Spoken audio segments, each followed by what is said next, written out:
Hi everyone, welcome back. We're today's seniors living well. Make 2013 your lucky year. We're kind of focusing on health at today's program. We're going to kind of take a little change of pace and look at health from a slightly different angle.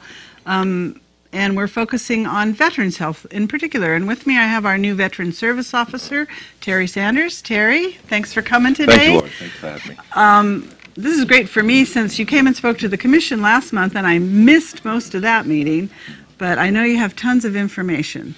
So, and he does. He has so much information that I don't even know how we're going to get started today. But we've been talking about people staying healthy, but we know that particularly veterans who, have suffered trauma and are older and have had a hard life in a lot of ways. And I'm not just talking the World War II, but all the other new, younger veterans who are showing up. And of course, all my fellow boomers are Vietnam vets. Right. So what sort of plan or what sort of services do you have for, say, a veteran who's getting ill, maybe doesn't want to go into a veteran's home yet? We'll talk about the veteran home too, but... Well, one of the first things they could do is there's a caregiver support program, meaning that the veteran stays at home and their spouse, their children, any relatives, as far as that goes, can actually become a caregiver for that veteran in their home. And there's a lot of information out there, and there's a lot of help for those. There's actually caregiver classes that can be taking at a VA medical center such as Mather. There's somebody there that is a contact point for them that they can sign up for classes on how to do first aid, how to lift them properly, all those type of things. And there's also monies to be paid to these caregivers as stipends to help them support the veteran in their home. Is that the program that I used to know as aid and attendant? That's different. This is a housebound called non-service connected pension, but it's at the housebound level, meaning that the veteran's at his home. Now the aid and attendance is the one that is a step up from housebound, where they're actually in a long-term care facility. Okay. So, but if like a wife, or in this day and age, a husband had a veteran who was homebound and they weren't ever trained to do things like you say, move them safely from bed, they can go to Mather and take classes. That's right. That's great. That's right. And I have this pamphlet in my office. I have no problem supporting to anybody to come and get it. It has all the information on it about a caregiver. Okay. Now suppose that they don't have anyone at home, or it gets to the point that they need to go into a home, or a lot of people choose assisted living because it's just easier and more comfortable. Can you tell us a little about how things are going with the Veterans Home system now? Well, the Veterans Homes of California, there's several of them throughout the state. There's Yountville, one in Barstow, one in Chula Vista, Lancaster, Ventura, West LA, and there's new ones that are built in Redding and Fresno that are still unoccupied to this state. However, the home itself is built. This year, Governor Brown's allowed the staffing of the homes, and here soon they'll actually have veterans in the homes. And applications have already been started. I did a tour of the Fresno vet home, and they have over 10,000 applications already. Wow. And they're not even taking any veterans yet. So this isn't something that you wait until the last minute to do. This is something that you need to put an application in right away. And if you put an application in and your name, well, 1,000, it probably wouldn't come up right away. But if your name came up and you were still kind of not ready, you could opt out. You don't have to be passed over. But they wouldn't put you at the bottom of the list either. They'd just move you down a few names, possibly. That's good to know. So, and a lot of times people ask, well, what about my spouse? Can she go? Can she live? And the answer is depends on the home, but most of them the answer is yes. The spouse can also live in the home with you. So it's not like, you're going to put your loved one down in Fresno or up in Redding and have to drive or move, that you could go. Yeah, you don't have to sell your current home. You don't have to sell all your personal belongings. I mean, it's just The idea is to have a vibrant life and be around other veterans of, imagine, veterans can talk and talk. I mean, I talk a lot too, but veterans have stories, and World War II veterans, unfortunately, they're dying off by the hundreds. I mean, it's just terrible. Yeah, but it's a part of getting older. But there's this new set of veterans that are coming up who want to tell their stories too. And I know that a lot of veterans aren't comfortable talking to people who haven't had the experience. So having other vets around is great. Sounds like kind of a complicated application process, so how does that go? Well, the application process is a lot easier than you think, and I'm here to help you. That's my job. That's what I get paid to do, is to do these applications and these claim forms for the veteran. They just have to provide me whatever information the form needs, and then I'll fill it out and I'll send it off and get it taken care of for you. So, and you are at the Veterans Office, which is on Sutter Hill, At the below the ambulance company. right actually in the building at the American Legion Post 108. 108, right. But my phone number is 267-5764. Feel free to call me.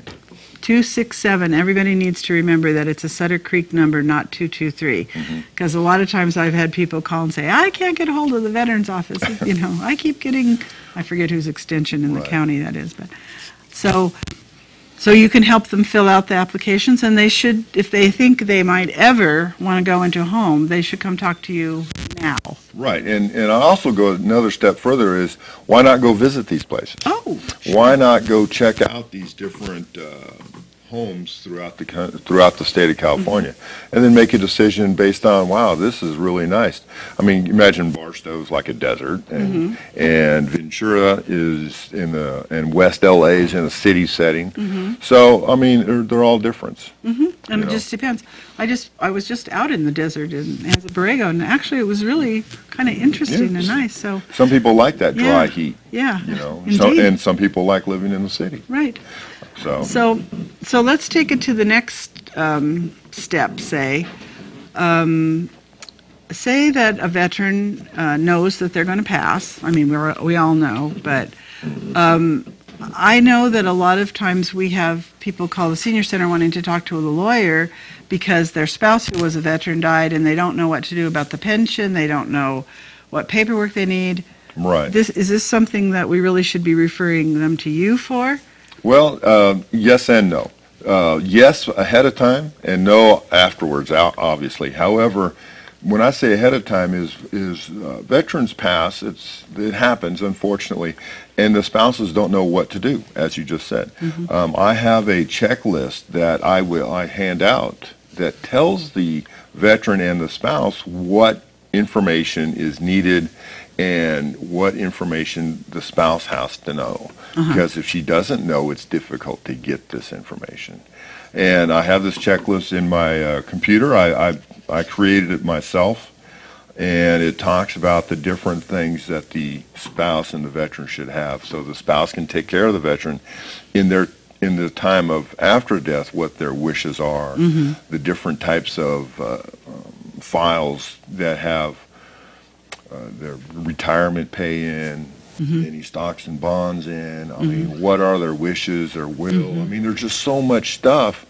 And then once everything's all taken care of, after the funeral, the spouse has up to 2 years to file for a burial claim. Oh, my. So there's a time limit. But, once the veteran has passed away, they don't need to come knocking on my door, let's say, that day or the next day. They can kind of take a breath and go through the funeral home and get everything taken care of, because then they come see me after the fact, hopefully with all this information that I'm going to need to help them get through the process. And I assume it would be easier to gather all that information before your loved one dies. Correct. Because he or she would know. Correct. My DE, whatever. DD 214. 214. Otherwise known as your discharge papers. Yeah. That's very important, and whether or not, if they're retired military, then there's DFAS. Did the veteran pay into what's called the SBP program, the Survivors Benefit Plan? Wow. Was there any pending VA claims going on at the time. I mean, so many times the spouse just doesn't know what the veteran has been doing for the last 10, 15 years, Sure. or if there's a current claim that's pending, understand that that claim dies when the veteran dies. However, unlike the veteran, the spouse can resurrect that claim. Wow. But the spouse has to come in and do it. My goodness. Yeah. So, you And know, then this it's- is yeah, and then they get what's called accrued benefits. so this is one of those conversations that it's really hard to have, but the sooner you have it, the better. Mm-hmm. And I know, you know, from working at the senior center for a long time, I know that a lot of the 75 to 90-year-old generation, the wives and husbands didn't necessarily have those conversations, and sometimes the husband just wanted to say, I don't want to talk about World War II anymore. I don't want to talk about Nam anymore. Right. But it's important, it sounds like, for the spouse to know where all the paperwork is. That's correct. So, That's correct, and to know what's going on. yeah, so the veteran should probably come in and talk to you and get the checklist and then sit down and say, honey, we got to talk. So Terry, when are you in the office? My hours are Monday through Thursday, 8 to 4. But please understand, I'm the only person in that office, and when I'm not there, like I'm here, I can't be there to answer the phone. No. And I highly recommend that you call the office ahead of time. Like if you plan on being in town 2 o'clock in the afternoon, call and say, hey, Terry, I'm planning on being, are you going to be in your office? Mm-hmm. And I have a calendar. I keep track of everything I'm doing, and I can tell you if I'll be there or not. Great. And you, can people contact you by the internet? Yeah, you Email? can go on the Amador County Veterans. There's a Uh-huh. Veteran Services link on the Amador County, and you can email me that way. There's an email link to me, or Okay. if you want, I could just tell you what my email address is. Well, you could tell us, but probably nobody out there has a pen to write it down. So, Terry, thank you so much for coming today. And say your number one more time so people can call you. It's 267-5764. Yeah, so give Terry a call. He's got a lot of great information. And stay tuned. We've got one more guest coming up, and she's got a lot of good information, too. Terry, thanks again. Good luck to you. Thanks for having me. Welcome to Amador.